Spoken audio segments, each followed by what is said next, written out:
Good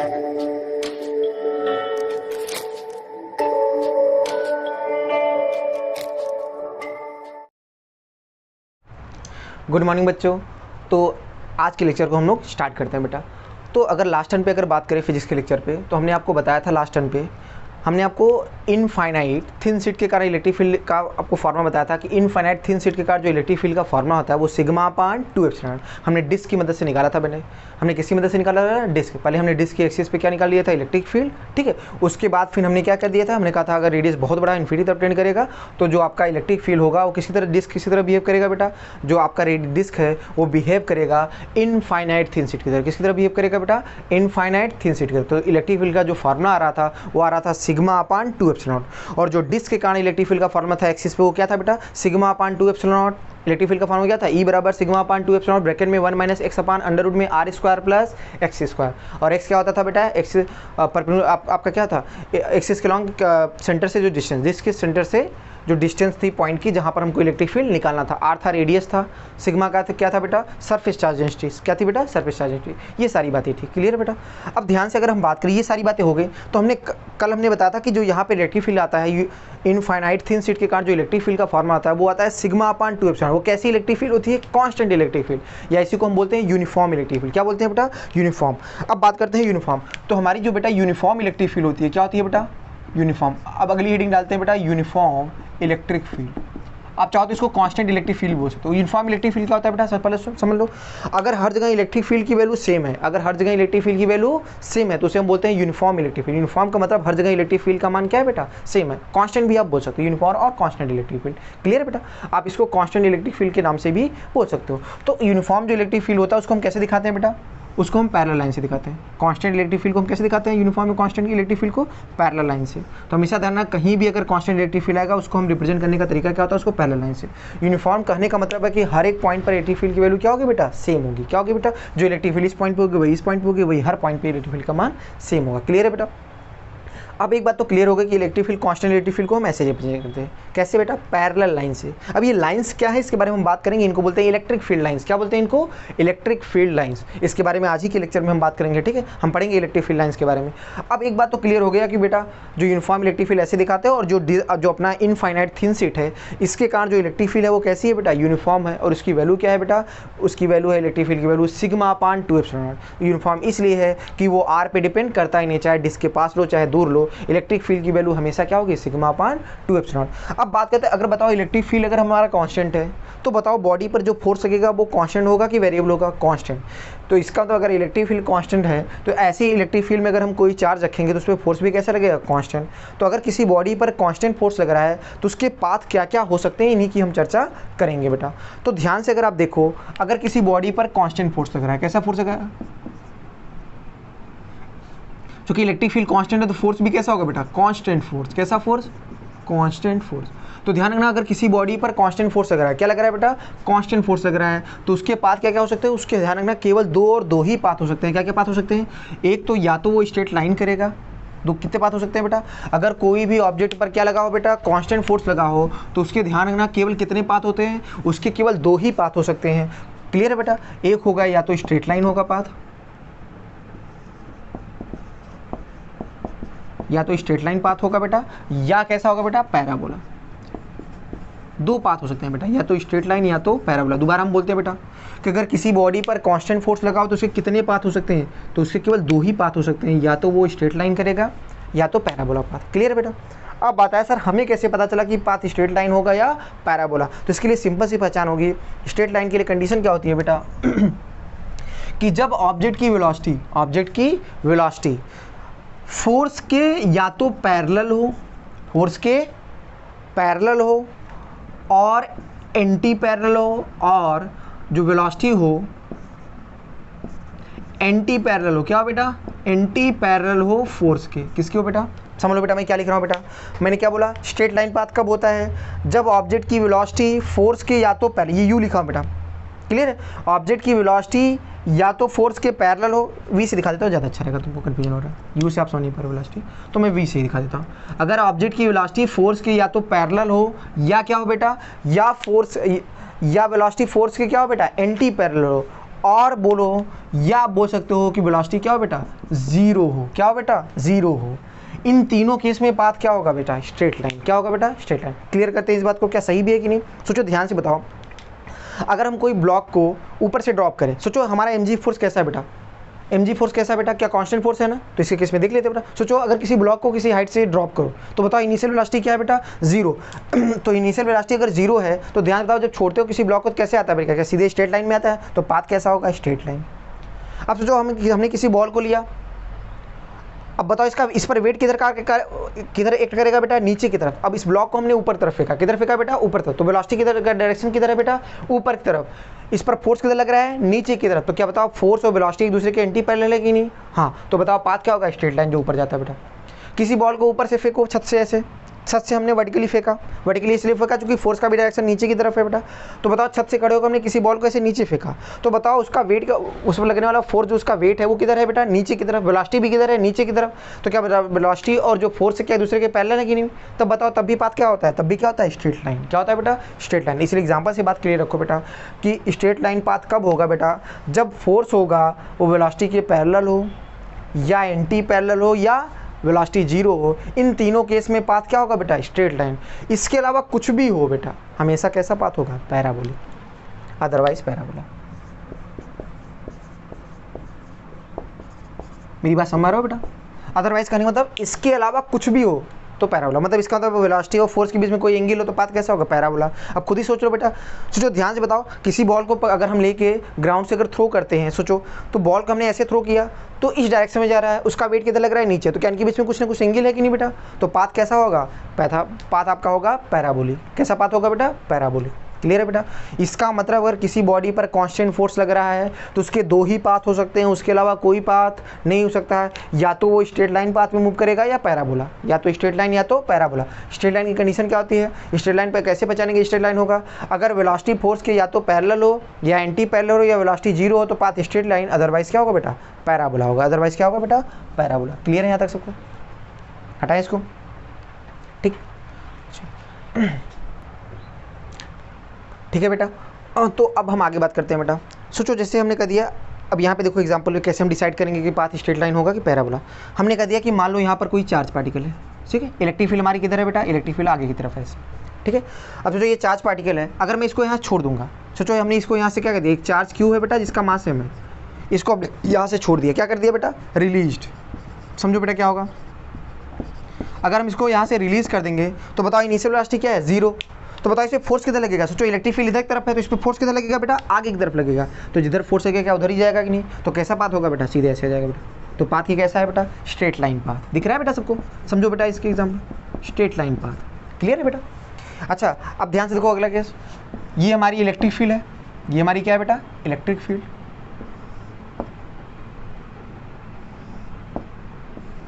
clear. मान लो हमारा ये चार्ज क्यू है, ठीक है। मान लो इसको हमने रफ्तार बेटा कैसी दी बेटा, अगर इसको रफ्तार हमने मान लो ऐसी दी, ऐसा सपोज दैट, मान लो ऐसे थोड़ा कर लेता हूँ, मैंने इस चार्ज को यहाँ पे, ये चार्ज क्यू है हमारा, इसको हमने ऐसे ऊपर तरफ कैसे फेंका, ऐसे। ये चार्ज क्यू है बेटा, इसका मास है, इसको हमने किसी वेलोसिटी से ऊपर तरफ फेंका, ऐसे समझो। इलेक्ट्रिक फील्ड किधर की तरफ है बेटा, इलेक्ट्रिक फील्ड है आगे की तरफ। तो ध्यान से बताओ अब इसका पाथ कैसा होगा, सोचो कैसा पाथ होना चाहिए। तो ध्यान से देखना बेटा। अब बात है सर पाथ कैसा होगा, सर ऐसे तो जाएगा नहीं, पाथ ऐसे होना चाहिए। अब बात है सर किधर की तरफ होना चाहिए पाथ ऐसे होना चाहिए, मतलब बात है ना सर पाथ कैसे, ऐसे करे कैसे करना चाहिए। तो हमेशा जानना पाथ हमेशा ऐसा होता है कि वो किसका डायरेक्शन अचीव करना चाहता है, वो फोर्स का, हमेशा एक्सीलरेशन का, फोर्स बोलो चाहे एक्सीलरेशन ही के मतलब है। तो हमेशा जानना कोई भी ऑब्जेक्ट को अगर किसी एंगल पर फेंका जाए, मतलब पैराबोलिक अगर पाथ हो रहा है, अगर पैराबोलिक पाथ हो रहा है तो किस डायरेक्शन को फाइनली अचीव करना चाहता है, वो डायरेक्शन हमेशा जानना फोर्स का अचीव करना चाहता है। वेलोसिटी किसका डायरेक्शन अचीव करना चाहता है, फोर्स का। तो इसका पाथ कैसा होगा बेटा, इसको आप फेंकोगे तो ऐसे पाथ जाएगा बेटा, कैसा पाथ होगा बेटा, ऐसे। मतलब फोर्स के डायरेक्शन को वो अचीव करना चाहेगा। मैं मान रहा हूँ ये थोड़ा सा आगे जा रहा है, इसको थोड़ा सा एक और दिखा दूँ तो अच्छा तुमको समझ में, ठीक है। तो इसको ऐसे समझो। तो बताओ किसका डायरेक्शन ये अचीव करना चाहता है बेटा, फोर्स का डायरेक्शन। तो ध्यान रखना जो फोर्स के डायरेक्शन के अलॉन्ग अलाइन होता है, किसके अलॉन्ग, फोर्स के डायरेक्शन के अलॉन्ग क्या होगा बेटा, अलाइन होगा। यहाँ तक सही है बेटा।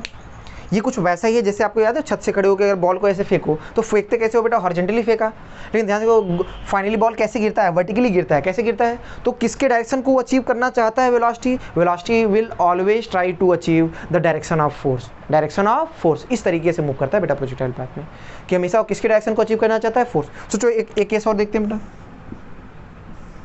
ये सब बेटा सब पे बेस्ड क्वेश्चन आते हैं बेटा आपसे। ऐसे हो गया, मान लो ये चार्ज पार्टिकल है, यहाँ से हमने इसको मान लो चार्ज क्यों है बेटा, मास है, इलेक्ट्रिक फील्ड मान लो ऐसे, हमने इसको कैसे फेंक दिया बेटा, इसको ऐसे फेंक दिया। अब बताओ पाथ कैसा होगा, सोचो अब फोर्स इस पे किधर लगेगा, सोचो यहाँ पे था तो फोर्स इस पे इधर लग रहा था, याद है क्यू ई फोर्स आगे की तरफ लगेगा। सोचो यहाँ पे है तो फोर्स किधर लगेगा बेटा, सोचो इलेक्ट्रिक फील्ड आगे की तरफ है, मैं थोड़ा सा, हाँ इलेक्ट्रिक फील्ड किधर है बेटा, आगे, थोड़ा इलेक्ट्रिक फील्ड चेंज करता हूँ। अगर आगे की तरफ है तो यहाँ पे बताओ कैसे जाएगा बेटा, इसको थोड़ा सा मैं तो ऊपर ही दिखा लेता हूँ बेटा, मान लो यहाँ पे कर दिया। अब ध्यान बताओ, भले ही इलेक्ट्रिक फील्ड आगे की तरफ है, लेकिन सोचो बताओ इसे फोर्स किधर लगेगा, आगे तरफ ही लगेगा बेटा। तो बताओ फोर्स, अब हमने कर दिया इधर तरफ इसको वी वेलोसिटी से फेंक दिया, आगे की तरफ इसको हमने क्या कर दिया बेटा, आगे की तरफ हमने इसको वी वेलोसिटी से फेंक दिया। तो ध्यान बताओ वेलोसिटी भी इधर ही है, फोर्स भी इधर ही है बेटा, तो दोनों सेम डायरेक्शन में, इसके अंदर पाथ क्या होगा, स्ट्रेट लाइन, तो पाथ ऐसे ही जाएगा बेटा। तो हमेशा ध्यान रखना, अगर आपने किसी वेलोसिटी से फेंक रहे हो तो ध्यान रखना, अगर वेलोसिटी फोर्स के या तो पैरेलल हो या तो एंटी पैरेलल हो, या ऑब्जेक्ट आपका रेस्ट में हो, या वेलोसिटी जीरो, इन तीनों केस में पाथ स्ट्रेट लाइन होता है, अदरवाइज क्या होता है बेटा, पैराबोला। अदरवाइज क्या होगा बेटा, पैराबोला। ठीक है, इन सब सिचुएशन, इन सबको बना लो बेटा, इन सबको बना लो, एक और बना देते हैं बेटा इसको। क्लियर है ये सारी बातें, सब इस पर बेस्ड क्वेश्चन आता है बेटा। जैसे अब मैं बता दूँ, थोड़ा सा एक बात समझ लो बेटा, इस पर बेस्ड कैसे क्वेश्चन आता है बेटा, इस पर बेस्ड क्वेश्चन आपको आता है, जैसे यहाँ पे इनिशियल वेलोसिटी क्या है बेटा, जीरो है भाई, रिलीज किया गया ना, अगर रिलीज करोगे तो इनिशियल वेलोसिटी यहाँ पे क्या होगी बेटा, इनिशियल वेलोसिटी इसकी जीरो। अब आपसे जानते हो क्वेश्चन क्या पूछेगा, आप जैसे यहाँ से छोड़ दोगे, अब तुमको पता है इसमें फोर्स लग रहा है क्यू ई, क्या लग रहा है, फोर्स क्यू ई, तो एक्सीलरेशन कितना आएगा बेटा, क्यू ई बाई एम। सोचो यहाँ पे अगर फोर्स लग रहा है तो इसका एक्सीलरेशन कितना आएगा, यहाँ पर जो एक्सीलरेशन आएगा, एक्सीलरेशन की वैल्यू होगी फोर्स अपान मास, फोर्स अपान, आपको एक्सीलरेशन पता है, तो आपसे क्वेश्चन पूछेगा बताओ 2 सेकंड बाद कितना दूरी चल जाएगा, 2 सेकंड में कितना दूरी चल जाएगा, 3 सेकंड बाद बताओ वेलोसिटी कितनी होगी, ऐसे बेस्ड क्वेश्चन पूछता है बेटा। 5 सेकंड में बताओ कितना डिस्टेंस ट्रेवल कर जाएगा, ये सब सारी बातें अब समझो। अब यहाँ पे ध्यान बताओ क्या कैसा फोर्स है, कांस्टेंट, तो एक्सीलरेशन भी कैसा है, कांस्टेंट, और कांस्टेंट एक्सीलरेशन होगा तो इक्वेशन ऑफ मोशन लगेगा, हाँ यहाँ पे इक्वेशन ऑफ मोशन आसानी से लगा सकते हैं, वहाँ पर प्रोजेक्टाइल की फंडे और यहाँ पर स्ट्रेट लाइन मोशन की फंडे, यहाँ पर बस इनिशियल वेलोसिटी यहाँ पे जीरो थी, यहाँ पे जीरो नहीं है, यहाँ पर भी same acceleration Q E by M होगा, और फिर बोलेगा 2 सेकंड बाद वेलोसिटी बताओ, इतने समय में कितनी दूरी चलेगा बेटा, और ये सारे बेस्ड क्वेश्चन आपसे पूछता रहता है बेटा। क्लियर है यहाँ पे, ठीक है बेटा। मान लो हमारी इलेक्ट्रिक फील्ड कैसी है बेटा, ऐसे वर्टिकल में, कैसी बेटा, वर्टिकल में, मान लो इलेक्ट्रिक फील्ड ऐसी है बेटा। अब मान लो कोई चार्ज यहाँ पे क्यों है, देख लीजिए बेटा एक केस और, मान लो ये चार्ज क्यों है, इसका मास एम है, ठीक है, तो ध्यान से बताओ अगर मैंने इसको यहाँ पे अगर वी रफ्तार ऐसी दी बेटा, कैसी दी बेटा, वी वेलोसिटी ऐसी दी बेटा, तो ध्यान से बताओ इलेक्ट्रिक फील्ड अगर ऐसे है तो फोर्स किधर लगेगा, इस पर जो फोर्स लगेगा इस डायरेक्शन में लगेगा, कैसे लगेगा बेटा, तो ध्यान से बताओ ये ऐसे मूव करेगा कि किसका डायरेक्शन ये अचीव करना चाहेगा, ऐसे फोर्स का, तो ये ऐसे जाएगा बेटा इस तरीके से, तो इसका पाथ कैसा होगा बेटा, ऐसे, ध्यान रखना बेटा, ये किसका, ये क्या है बेटा, इसका पाथ। तो वास्तव में पाथ तो कैसा है बेटा, ध्यान से बताओ, वेलोसिटी जो फोर्स के ना तो पैरेलल है न ही क्या है बेटा, एंटी पैरेलल है, न ही वेलोसिटी जीरो है, तो पाथ कैसा होगा बेटा आपका, प्रोजेक्टाइल पाथ। कैसा पाथ होगा बेटा, प्रोजेक्टाइल या पैराबोलिक पाथ। क्लियर है बेटा यहाँ पे, तो इस पर बेस्ड क्वेश्चन भी आपसे बहुत पूछे जाते हैं बेटा। क्लियर है बेटा, अब बेसिक एक आइडिया आपको बता दिया है। देखो यहाँ के केस में एक्सीलरेशन अब भी वही आएगा, क्यू ई बाई एम। अब फिर यहाँ पे फंडे केवल किसके आएगा बेटा, सेम फंडे आपके आएंगे बेसिकली प्रोजेक्टाइल के। किसके आएंगे फंडे बेटा, प्रोजेक्टाइल के। अब प्रोजेक्टाइल वाले फंडे आपको क्लियर होने चाहिए बेटा बेसिकली, कि जब ये यहाँ से आ जाएगा तो टाइम कितना लगना चाहिए, तो इस तरह से इस पर बेस्ड, तो ये वाले इस पर बेस्ड आप परेशान हो, यहाँ पे मैं थोड़ी सी आइडिया आपको बता दे रहा हूँ कि कैसे कैसे करते हैं। बाकी क्वेश्चन हम लोग कहाँ पे करेंगे बेटा, इस पर बेस्ड क्वेश्चन सारे ट्यूट क्लास में आपको इससे बेस्ड कराऊंगा। अभी इसका आइडिया समझ लो बेटा कि जब यहाँ से करेंगे तो यहाँ से जो वेलोसिटी से यहाँ से निकलेगा तो इसका कैसा डायरेक्शन कैसा होना चाहिए बेटा, हमेशा देना फोर्स के along the force, velocity will always try to achieve the direction of force. Clear है बेटा यहाँ तक, ठीक है बेटा। तो कांस्टेंट इलेक्ट्रिक फील्ड पर बेस्ड प्रॉब्लम्स आप आसानी से कर लेना, बहुत आसान है, तरीका वही है, सेम प्रोजेक्टाइल फंडे।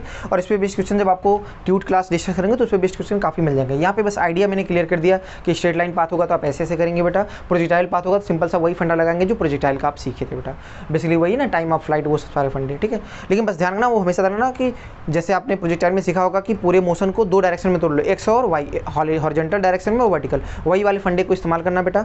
वो ग्राउंड टू ग्राउंड प्रोजेक्टाइल के फंडे मत लगा देना, वो हमेशा तब लगेगा जब प्रोजेक्टाइल आपका ग्राउंड टू ग्राउंड होगा। क्लियर है बेटा, आगे बढ़ते हैं बेटा। अब हम बात करते हैं आखिर आज की हम लेक्चर की अगर बात करें तो आखिरी टॉपिक की, जिसे बोलते हैं इलेक्ट्रिक फील्ड। तो हम बात कर रहे हैं आज की इलेक्ट्रिक फील्ड लाइंस। किसकी बात कर रहे हैं बेटा, इलेक्ट्रिक फील्ड लाइंस। तो समझते हैं बेटा, ये काफ़ी इंपॉर्टेंट है बेटा। अब देखो यहाँ से जो चीज़ आ रहा है ना, ये वाली जो चीज़ है ना वो एकदम रटने वाली है, प्योर एकदम रटने वाली चीज़ है बेटा।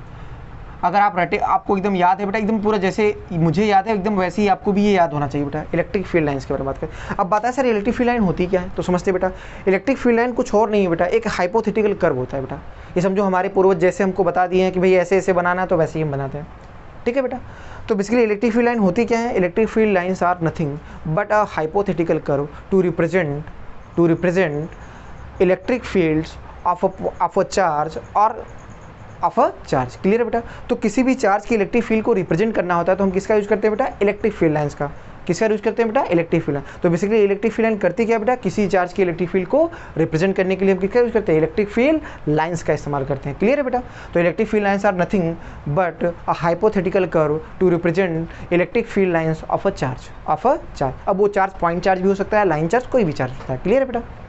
तो अब ध्यान से बताओ, अब यहाँ पे इलेक्ट्रिक फील्ड लाइंस के पहले डिफिनेशन लिख लीजिए बेटा। सबसे पहले इलेक्ट्रिक फील्ड लाइंस की आप सबसे पहले डिफिनेशन है, तो फटाफट डिफिनेशन लिखिए बेटा सब लोग। लिखिए इलेक्ट्रिक फील्ड लाइंस आर, लिखिए इसकी डिफिनेशन कि क्या है बेटा, electric field lines are nothing but a hypothetical curve. Electric field lines are nothing but a hypothetical curve to represent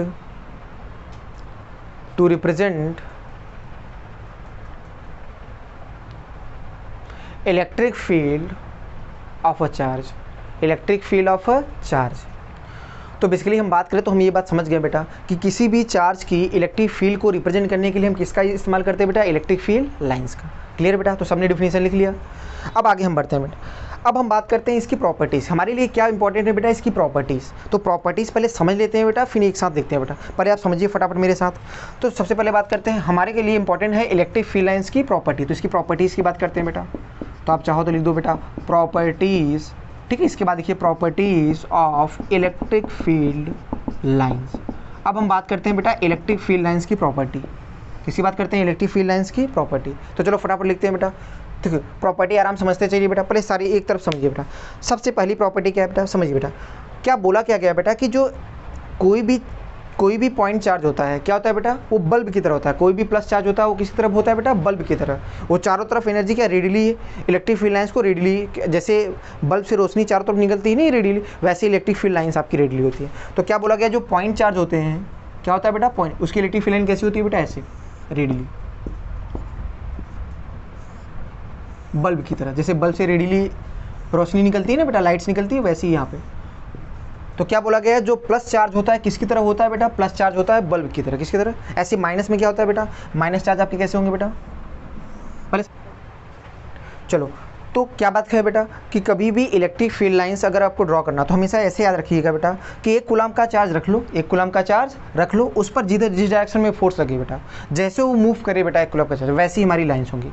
ये थोड़ा एक आसान तरीका बता रहा हूँ, शॉर्टकट, जिससे आप आराम से इलेक्ट्रिक फील्ड लाइन बना सकते हैं। तो क्या बोला गया बेटा, जो प्लस चार्ज होता है वो बल्ब की तरह होता है बेटा, ठीक है बेटा। उससे इलेक्ट्रिक फील्ड लाइन कैसे निकलती है, रेडली आउटवर्ड। कैसे निकलती है, रेडली आउटवर्ड। और यहाँ पे ये रेडली इनवर्ड। अब देखो प्रॉपर्टी क्या, सोचो ये इलेक्ट्रिक फील्ड लाइन यहाँ से निकल रही प्लस चार्ज से, कहाँ पे जाके खत्म हो रही है, इन्फिनिटी पे। यहाँ पर देखिए कहाँ से आ रही है बेटा, ये इन्फिनिटी से खत्म कहाँ हो रही है बेटा, निगेटिव चार्ज पे। तो पहली प्रॉपर्टी इसी पर बेस्ड है। पहली प्रॉपर्टी क्या है, इसी पर बेस्ड है। तो पहली प्रॉपर्टी क्या है बेटा, इलेक्ट्रिक फील्ड लाइंस, चाहो तो आप इसको बना सकते हो, उसका प्रॉपर्टी लिखना बेटा।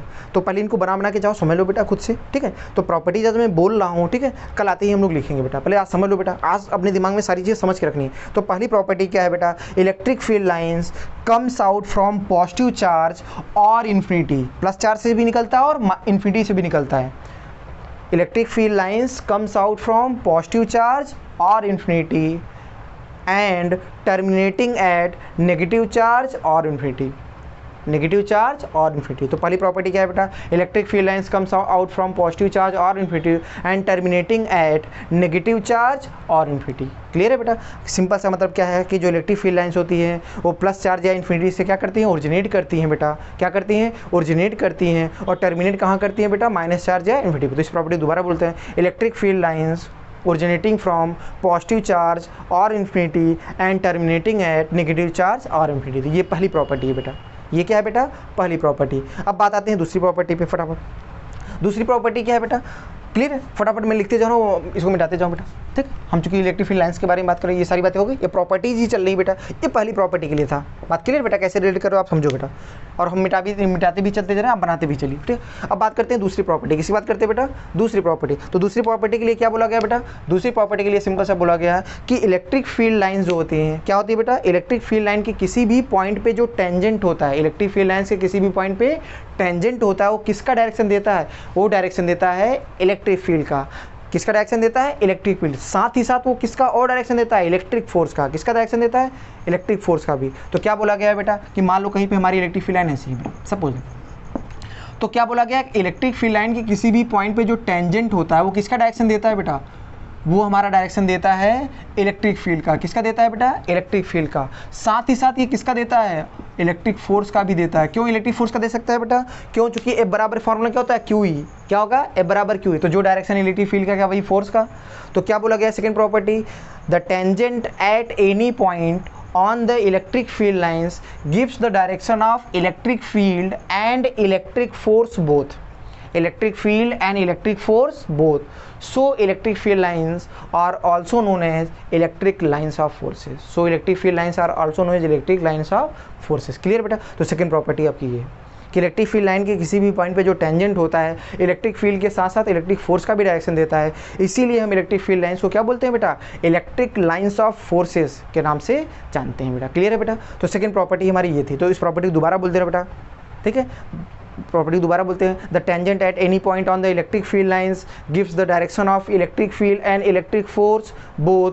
सो electric field lines are also known as electric lines of forces. Magnetic field line में ऐसा नहीं होगा बेटा। अब जब मैग्नेटिक फील्ड की प्रॉपर्टी आप पढ़ोगे तो मैग्नेटिक फील्ड लाइंस में ऐसा नहीं होगा, वहाँ पे किसी भी पॉइंट पे टेंजेंट मैग्नेटिक फील्ड के साथ मैग्नेटिक फोर्स का डायरेक्शन नहीं देता, केवल मैग्नेटिक फील्ड का देता है। इसीलिए उनको हम बोलते हैं magnetic field line, magnetic lines of forces नहीं कहते हैं। क्लियर है बेटा। तो ये फर्स्ट प्रॉपर्टी, ये सेकंड। अब थर्ड प्रॉपर्टी के लिए आते हैं बेटा। थर्ड प्रॉपर्टी अगर बात करें तो थर्ड प्रॉपर्टी आप सिंपल से ध्यान रखना बेटा कि कहीं भी अगर आपको इलेक्ट्रिक फील्ड दिया है बेटा, कहीं भी इलेक्ट्रिक फील्ड दिया है तो ध्यान रखना, कहीं भी किसी भी रीजन में अगर इलेक्ट्रिक फील्ड आपको दिया गया है तो इसका मतलब ध्यान रखना कि इलेक्ट्रिक फील्ड वो हमेशा ध्यान रखना वो किसी इंडिविजुअल चार्ज की नहीं रिप्रेजेंट करता। इलेक्ट्रिक फील्ड किसी इंडिविजुअल चार्ज की नहीं होती, ये नेट का होता है बेटा। जैसे सराउंडिंग में बहुत सारे चार्ज है तो अगर इलेक्ट्रिक फील्ड लाइन्स होगी किसी इंडिविजुअल चार्ज की इलेक्ट्रिक फील्ड को रिप्रेजेंट नहीं करेगा, ये सबका जो नेट होता है उसको रिप्रेजेंट करता है। किसको रिप्रेजेंट करता है, सबके नेट फील्ड को रिप्रेजेंट करता है बेटा। इलेक्ट्रिक फील्ड किसी इंडिविजुअल चार्ज की इलेक्ट्रिक फील्ड को रिप्रेजेंट नहीं करता है इलेक्ट्रिक फील्ड लाइंस, वो पूरे चार्जेस के नेट जो इलेक्ट्रिक फील्ड आती है उसको रिप्रेजेंट करता है। तो थर्ड प्रॉपर्टी यही है बेटा, electric field lines represent net electric field. Third property क्या है बेटा, electric field lines represent net electric field. Clear है बेटा।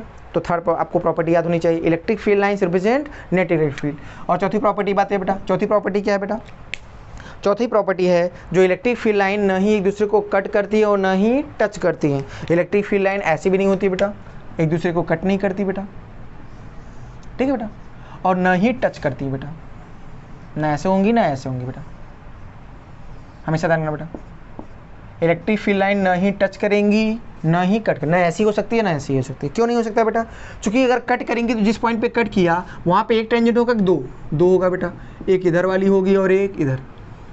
तो ध्यान से बताओ इस पॉइंट पे इलेक्ट्रिक फील्ड का एक डायरेक्शन आया कि दो डायरेक्शन, तो इस पॉइंट पे इलेक्ट्रिक फील्ड के दो डायरेक्शन आ गए। तो बताओ किसी भी पॉइंट पे नेट इलेक्ट्रिक फील्ड के कभी दो डायरेक्शन हो सकते हैं क्या, नहीं हो सकते। नेट इलेक्ट्रिक फील्ड का केवल एक ही डायरेक्शन होगा, इसीलिए इलेक्ट्रिक फील्ड लाइन एक दूसरे को कट नहीं करती। शायद आपने क्लास 10th में मैग्नेटिक फील्ड लाइन के लिए पढ़ा होगा, तो काफ़ी फेमस क्वेश्चन है। तो यहाँ पे ध्यान रखना, इलेक्ट्रिक फील्ड लाइन एक दूसरे को क्यों नहीं कट कर सकती बेटा, इलेक्ट्रिक फील्ड लाइन एक दूसरे को इसलिए नहीं कट कर सकती कि जिस पॉइंट पे कट कर रही हैं उस पॉइंट पे एक टेंजेंट हम खींच रहे हैं कि दो टेंजेंट। इसका मतलब एक ही पॉइंट पे नेट इलेक्ट्रिक फील्ड के एक डायरेक्शन है कि दो डायरेक्शन है, दो डायरेक्शन है। क्या ऐसा कभी पॉसिबल हो सकता है, नहीं पॉसिबल हो सकता है। इसीलिए इलेक्ट्रिक फील्ड लाइन कभी एक दूसरे को कट नहीं कर सकती। साथ साथ ध्यान रखना, टच भी नहीं कर सकती। क्या नहीं कर सकती, टच भी। क्यों नहीं टच कर सकती, अब यहाँ पे इस फंडे से, अब यहाँ पे टेंजेंट से बता ही नहीं सकते। टेंजेंट अगर खींचोगे तो दोनों का टेंजेंट एक ही होगा, तो आप ऐसे बता नहीं सकते। तो कैसे बताएंगे, सिंपल सा, आप ऐसे देखो, ध्यान से सोचो, अगर इस साइड से हम देख रहे हैं, अगर हम बात करें, अगर हम इस साइड से देख रहे हो तो देखो इलेक्ट्रिक फील्ड लाइन से यहाँ पे आके टर्मिनेट करें, ये लाइन से आके यहाँ पे खत्म हो रही है, तो ऐसा लग रहा है कि यहाँ पे कैसा चार्ज है, माइनस का चार्ज।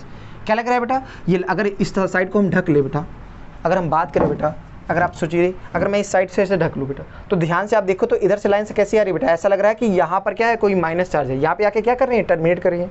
ये लाइन से अगर यहाँ पे आके टर्मिनेट करें, इसका मतलब यहाँ पे कैसा चार्ज है, प्लस की माइनस चार्ज, माइनस चार्ज। और इस साइड से अगर देखो बेटा तो क्या दिख रहा है बेटा, ये लाइन्स यहाँ से ओरिजिनेट कर रही हैं, क्या कर रही हैं बेटा, इसका मतलब यहाँ पे प्लस चार्ज। तो बताओ क्या एक पॉइंट पे प्लस और माइनस दोनों एक साथ रह सकते हैं, क्या नहीं रह सकते। इसका मतलब इलेक्ट्रिक फील्ड लाइन एक दूसरे को टच भी नहीं कर सकते। तो इलेक्ट्रिक फील्ड लाइन न एक दूसरे को कट करेंगी और न ही टच करेंगी। तो यही आपकी प्रॉपर्टी नंबर 4 है, electric field line neither cut nor touch each other, neither cut nor touch each other. Clear है बेटा। अगली प्रॉपर्टी पर आते हैं बेटा। तो ये रही प्रॉपर्टी नंबर 4, प्रॉपर्टी नंबर 4।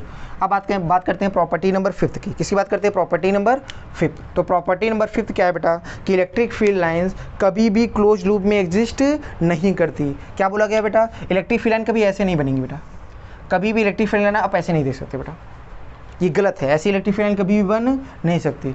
तो क्या बोलेगी पांचवी property, electric field lines never exist in close loop. इसके पीछे रीजन है बेटा, सिंपल सा रीजन ये है कि जो हमारा इलेक्ट्रोस्टैटिक फोर्स होता है वो कैसा फोर्स है, कंजर्वेटिव फोर्स। कैसा फोर्स, कंजर्वेटिव फोर्स। याद है आपने पढ़ा होगा कंजर्वेटिव फोर्स के बारे में।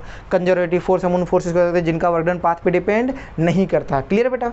तो ध्यान से बताओ, इलेक्ट्रोस्टैटिक फोर्स कैसा फोर्स है बेटा, कंजर्वेटिव फोर्स। ठीक है, और कंजर्वेटिव फोर्स का क्लोज लूप में वर्क डन क्या होता है, जीरो होता है। सोचो अगर इलेक्ट्रिक फील्ड लाइन ऐसे एग्जिस्ट करेंगी तो ध्यान से बताओ इसके किसी पॉइंट पे टेंजेंट ऐसे होगा कि नहीं बेटा, हर पॉइंट पे देखो टेंजेंट क्या ऐसे होगा कि नहीं, तो फोर्स भी तो ऐसे ही होगा बेटा। तो ध्यान से बताओ क्या पूरे लूप में जो इसका वर्कडन आएगा क्लोज लूप में, इसका वर्कडन जीरो आएगा, कुछ आएगा बेटा। तो यहाँ पे क्लोज लूप में जो वर्कडन होगा वो जीरो नहीं होगा। अगर ऐसे एग्जिस्ट करेंगे तो क्लोज लूप में वर्कडन जीरो नहीं होगा। इसीलिए बोला गया है कि electric field line close loop में एग्जिस्ट नहीं कर सकते। क्यों, क्योंकि ध्यान का हर जगह इलेक्ट्रिक फील्ड, आप अगर ध्यान को हर जगह फोर्स और डिस्प्लेसमेंट के बीच का एंगल जीरो है, तो वर्कडन जीरो आ सकता है क्या, नहीं। तो आपका वर्कडन आएगा फोर्स क्यू, जो अभी आपका इलेक्ट्रिक फोर्स इंटू 2πr आएगा। क्या आएगा वर्कडन, F इंटू 2πr, ये जीरो नहीं आएगा। और वास्तव में चूंकि इलेक्ट्रोस्टैटिक फोर्स कंजर्वेटिव फोर्स है तो इसका क्लोज लूप में वर्कडन हमेशा क्या आना चाहिए, जीरो। चूंकि यहाँ पर नहीं आ रहा है, इसका मतलब कभी भी electric field line close loop में एग्जिस्ट नहीं करेंगी बेटा।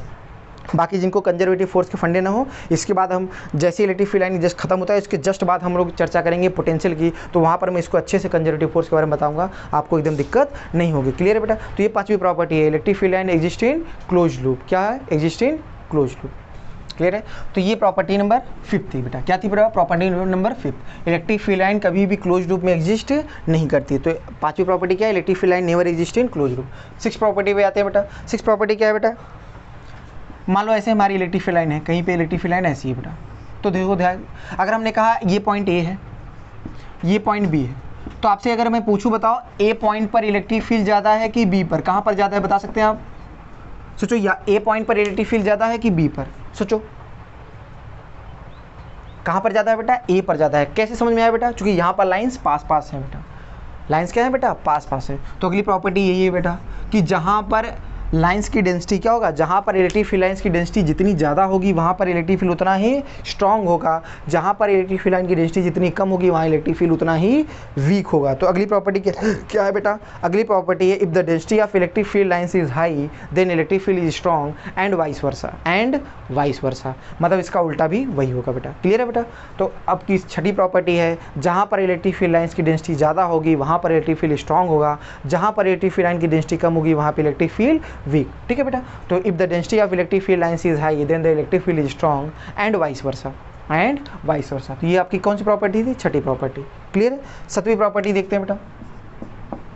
अगर हम सातवीं प्रॉपर्टी की बात करें बेटा, तो सातवीं प्रॉपर्टी क्या है बेटा कि क्या बोला गया है, सिंपल सा कि एक कूलाम के चार्ज से आप चाहो तो कितनी भी लाइन निकाल सकते हो। क्या बोला गया बेटा कि एक कूलाम के चार्ज से अगर निकालना चाहो तो आप कितनी भी लाइन निकाल सकते हो। लाइन के बारे में, लाइन की संख्या के बारे में कोई कमेंट नहीं किया गया। आप एक कूलाम के चार्ज से अगर 100 लाइन निकालना चाहते हो तो 100 निकाल सकते हो, 1000 निकालना चाहते हो 1000 निकाल सकते हो। लेकिन बस दिमाग में एक बात ध्यान रखना, अगर एक कूलाम से आपने 100 लाइन निकालना है तो 2 कूलाम से 200 निकालना पड़ेगा और 3 कूलाम से 300 लाइन्स निकालनी पड़ेगी। ये बात क्लियर होनी चाहिए बेटा। क्या बात कर रहा हूँ बेटा, अगर एक कूलाम के चार्ज से आपने 10 लाइन निकाला है तो 2 कूलाम से 20 निकालना पड़ेगा और 3 कूलाम से 30। तो सातवीं प्रॉपर्टी भी इसी पर बेस्ड है। सातवीं प्रॉपर्टी क्या बोलती है बेटा कि the number of electric field lines originating or terminating, the number of electric field lines originating or terminating is directly proportional to magnitude of charge।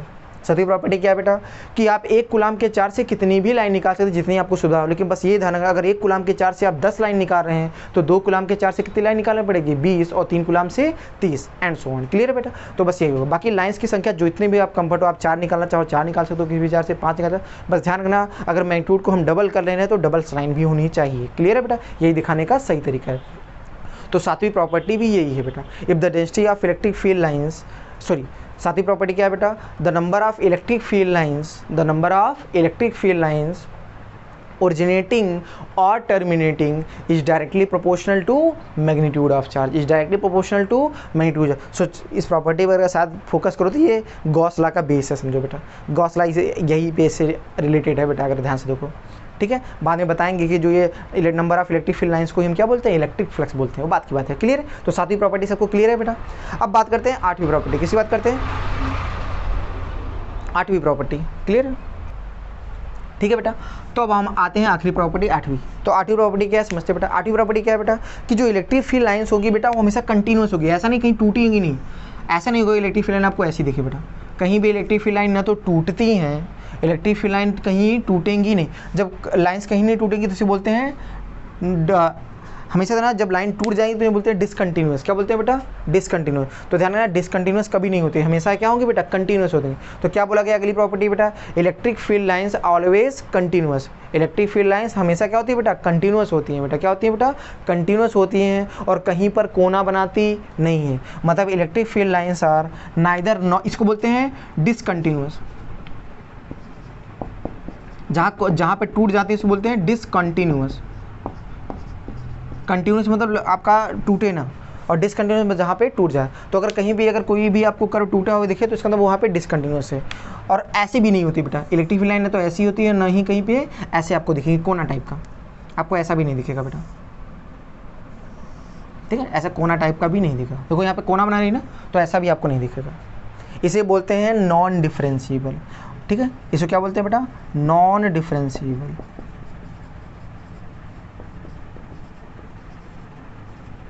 तो क्या प्रॉपर्टी बोली गई बेटा, इलेक्ट्रिक फील्ड लाइंस, क्या बोला गया बेटा, इलेक्ट्रिक फील्ड लाइंस न ही डिसकंटिन्यूस होती है न ही नॉन डिफरेंशिएबल होती है, या इसको आप चाहो neither makes a sharp turn भी लिख सकते हो बेटा। तो आखिरी प्रॉपर्टी क्या है बेटा, electric field lines neither discontinuous nor makes a sharp turn eight any point, और बोल सकते हो either non differentiable eight any point. तो आखिरी प्रॉपर्टी यही है बेटा, इलेक्ट्रिक फील्ड लाइन न ही कहीं टूटती हैं और न ही कहीं कोना बनाती हैं। तो प्रॉपर्टी क्या है बेटा, electric field lines neither discontinuous nor makes a corner eight any point, makes a corner eight any point, ठीक है। तो ये सारी हमारी इलेक्ट्रिक फील्ड लाइंस की प्रॉपर्टी थी बेटा। आज प्रॉपर्टी को हमने जैसे बताया आपको इस प्रॉपर्टी को ऐसे ही अपने दिमाग में सेट रखना है बेटा। कल हम इस प्रॉपर्टी को आते ही लिखेंगे बेटा, ठीक है। क्लियर है। तो आज की क्लास को हम बाकी आप चाहो तो ऐसे लिख भी सकते हो। तो आज की क्लास को हम यहीं पे बेटा ओवर करते हैं बेटा।